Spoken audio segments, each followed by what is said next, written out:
Hello everyone. DSSB ने vacancy out कर दिया है। जो वैकेंसी है ये बहुत बड़ा अपॉर्चुनिटी कंप्यूटर साइंस वालों के लिए।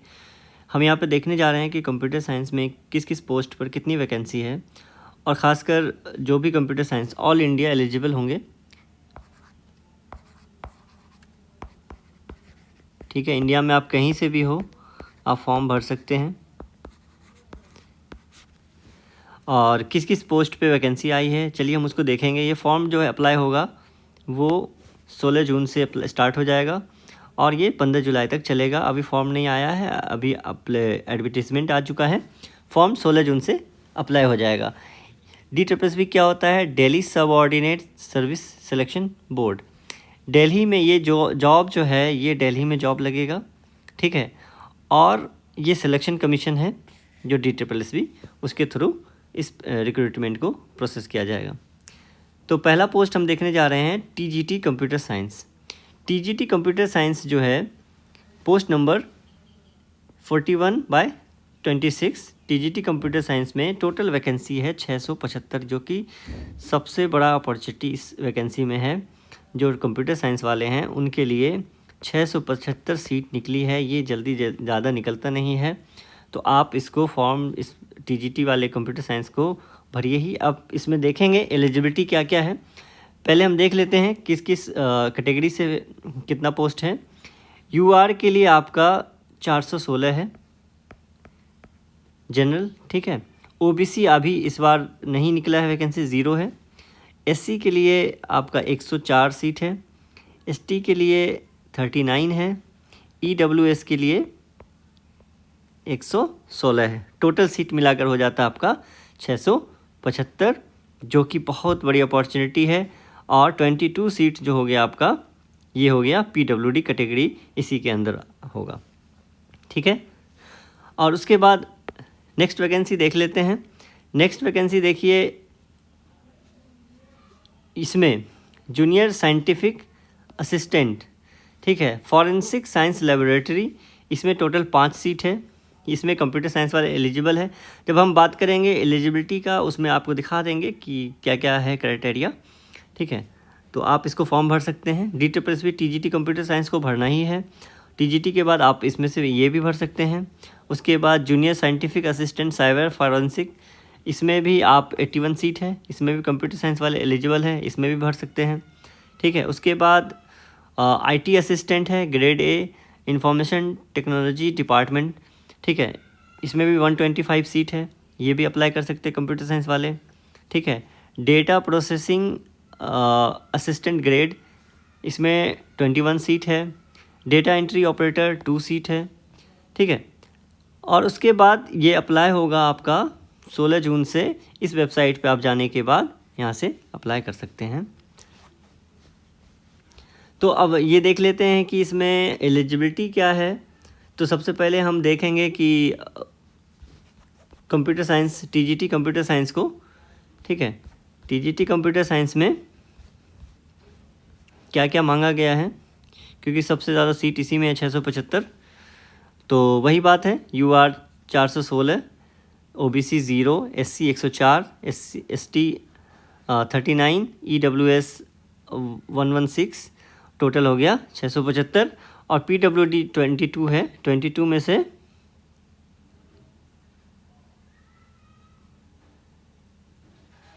22 में से आपका ये आपका कैटेगरी वाइज सीट हो गया, ठीक है। एलिजिबल क्या क्या होंगे? BCA वाले एलिजिबल हैं, ठीक है। ग्रेजुएशन कंप्यूटर साइंस से किए हुए हैं, चाहे BSc कंप्यूटर साइंस से हो, कुछ भी हो, तो वो एलिजिबल होंगे यहाँ पे, ठीक है। BTech कंप्यूटर साइंस से BE BTech computer science IT वाले एलिजिबल होंगे। तो इसमें सबसे बड़ी चीज़ है कि BEd रिक्वायर्ड नहीं है। ये बड़े बड़े अक्षरों में लिख के रख लीजिए, नो BEd रिक्वायर्ड, ठीक है। इसमें BEd रिक्वायर्ड नहीं है, यही आपके लिए अपॉर्चुनिटी बन जाता है। बहुत सारे कैंडिडेट हैं BTech वाले, कंप्यूटर साइंस वाले, जो इस तरीके के फॉर्म ढूंढ रहे थे, उनके लिए यह बहुत सही मौका है। आप फॉर्म भरिए और तैयारी कीजिए, ठीक है। उसके बाद आपका पे स्केल क्या रहेगा? पे स्केल बहुत बड़ा अच्छा पे स्केल है। पे स्केल आपका लेवल 7 है, ग्रुप बी का है। जो एसएससी में इंस्पेक्टर लेवल का जॉब होता है उसका ग्रुप बी और लेवल 7 होता है। तो 44,900 इसका बेसिक पे है। आपका अप्रॉक्स 85 के अराउंड आपका सैलरी बन जाता है। एज लिमिट यहाँ पर तय किया गया है कि एज लिमिट आपका 30 ईयर्स जो है 30 ईयर्स से ज़्यादा नहीं होना चाहिए। इस चीज़ को आप ध्यान रखिएगा, क्योंकि बहुत सारे कैंडिडेट का एज एक्सीड कर रहा है। लेकिन अगर कैटेगरी है उनके पास SC ST या PWD, तब उनका रिलैक्सेशन एज का मिल जाएगा। जनरल के लिए 30 ईयर्स ही रहता है, ठीक है। तो एज लिमिट हो गया है। उसके बाद हम देखने जा रहे हैं कि बाकी और में क्या क्या है।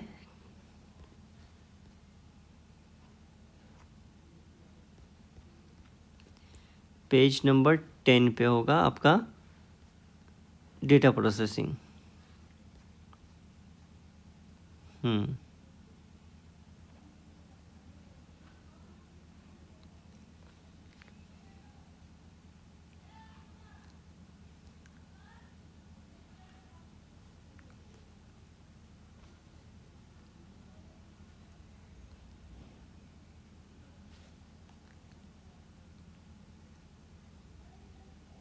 साइबर फॉरेंसिक, ठीक है। तो यहाँ पर देखिए साइबर फॉरेंसिक, ये इसमें एलिजिबिलिटी क्या है। एलिजिबिलिटी हम देखते हैं कि master degree in computer science, computer application, information technology, physics. तो हम कंप्यूटर साइंस देख लिए, तो कंप्यूटर साइंस वाले यहाँ पर इस फॉर्म को भर सकते हैं। या BE BTech in computer science and engineering, IT, ठीक है, इलेक्ट्रॉनिक्स एंड कम्युनिकेशन। तो ये सारे इसमें यहाँ पर इस फॉर्म को कंप्यूटर साइंस वाले भी इसको फॉर्म को भर सकते हैं। उसके बाद है आपका IT असिस्टेंट, ठीक है। IT असिस्टेंट, उससे पहले मैं बात कर रहा था इसमें इसका पे स्केल क्या रहेगा फॉरेंसिक वाले का। फॉरेंसिक में जो है पे स्केल है आपका 29,200, लेवल 5 ग्रुप C जॉब, ठीक है।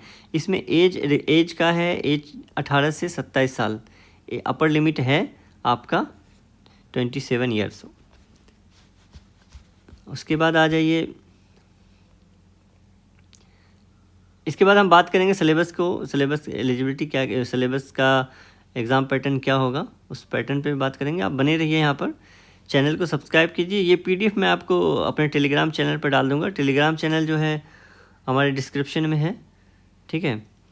तो IT असिस्टेंट में, IT असिस्टेंट का वैकेंसी है टोटल आपका 125 सीट है। 125 में UR आपका 51 है, OBC 34 है, SC 19 है और ST 9 है और EWS 12 है, ठीक है। और इसका एलिजिबिलिटी देख लीजिए, 12th पास ही इसमें एलिजिबल होना चाहिए। लेकिन वर्ड जो होता है वर्ड पर मिनट 26 वर्ड पर मिनट होना चाहिए। और सर्टिफिकेट कोर्स जो भी है डेटा प्रोसेसिंग वाला आपका होना चाहिए, ठीक है। इसका लेवल 4 है और 25,500 बेसिक पे है, ठीक है। उतना ख़ास ज़्यादा नहीं है, बट हाँ अप्लाई कर सकते हैं आप चाहें तो, ठीक है। और उसके बाद आपका आ जाता है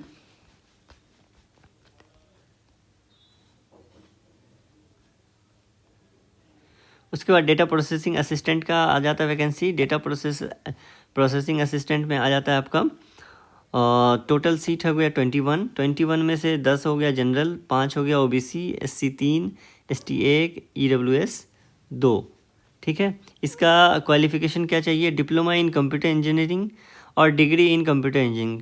कंप्यूटर इंजीनियरिंग में BTech, BE, BSc, computer science जो भी है आप इसको में भर सकते हैं।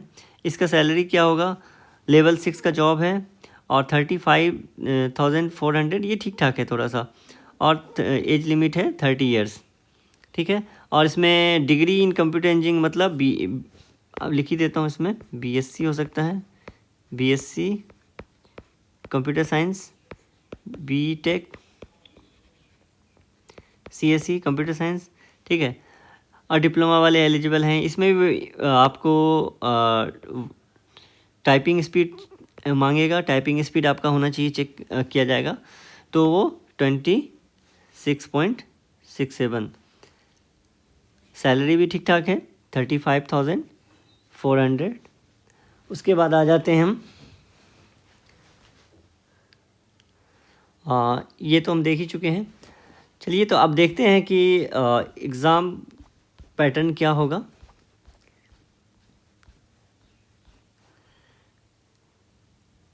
एग्ज़ाम पैटर्न सबसे पहले हम देखेंगे DSSB TGT कंप्यूटर साइंस को लेकर, उसका क्या है exam pattern.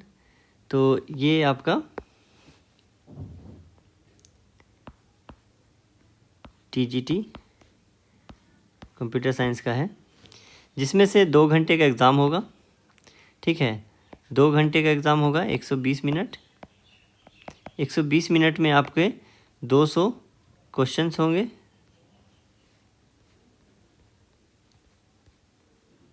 Total questions 200, total marks 200। Total questions होंगे और टोटल मार्क्स होंगे 200। ठीक है, जिसमें से आपका सेक्शन 1 होगा, ये 5 सेक्शन हो गया, पार्ट 1 मान के चलिए इसको, और ये हो गया 100 मार्क्स का पार्ट 2 कंप्यूटर साइंस। पार्ट 1 में 5 पार्ट में है, 20-20 मार्क्स का 20-20 क्वेश्चंस होंगे। जनरल अवेयरनेस होगा 20 मार्क्स का, और रीजनिंग होगा आपका, ये भी 20 मार्क्स का होगा। अरिथमेटिक मैथ होगा आपका 20 मार्क्स का। आपका हिंदी होगा, हिंदी 20 मार्क्स का। इंग्लिश आपका 20 मार्क्स का होगा। तो जीके थोड़ा सा वास्ट हो जाता है, और रीजनिंग आप 20 में से आप 18 तक ला सकते हैं। अच्छा, ठीक ठाक रहता है, अच्छा रहता है समझने लायक। उसके बाद आप हिंदी भी आप अच्छे से कर सकते हैं, स्कोर कर सकते हैं, इंग्लिश में भी स्कोर कर सकते हैं। रीजनिंग मैथमेटिक्स में प्रैक्टिस पे है आपका किस तरीके से कॉन्सेप्ट है। तो इसमें टाइमिंग का इशू है। टाइमिंग 120 मिनट में 200 क्वेश्चंस करने होते हैं। ठीक है, आप एक पार्ट को लगाइएगा, तो उसके बाद आप फिर उसी पार्ट को कवर करने के बाद नेक्स्ट पार्ट, फिर इसके बाद इस तरीके से चलता है। तो आप स्पीड, टाइम, वो सब चीज़ आपको मैनेज करना पड़ेगा, जिसके लिए प्रैक्टिस करना बहुत ज़रूरी है। तो बाकी आप TGT कंप्यूटर साइंस का फॉर्म भरिए। बाकी का सिलेबस डिस्कस हम बाद में करेंगे नेक्स्ट वीडियो में। फ़िलहाल आज के लिए इतना ही है, और हम नेक्स्ट वीडियो लाएंगे सिलेबस का, जो सिलेबस प्रीवियस एग्ज़ाम के लिए सिलेबस TGT कंप्यूटर साइंस का सिलेबस दिया हुआ गया था पिछले एग्ज़ाम के लिए। तो उस सिलेबस को हम डिस्कस करेंगे। इसलिए आप चैनल पर बने रहिए, चैनल को सब्सक्राइब कीजिए। चैनल पर जो भी आता है अपडेट उसके लिए बने रहिएगा। मैं इस PDF को टेलीग्राम चैनल पर डाल दूँगा, तो वहाँ से आप इसको डाउनलोड कर सकते हैं। ठीक है, ऑल द बेस्ट। 16 तारीख से आपको फॉर्म भरा जाएगा। एक बार मैं फिर से रिमाइंड करा दूँगा।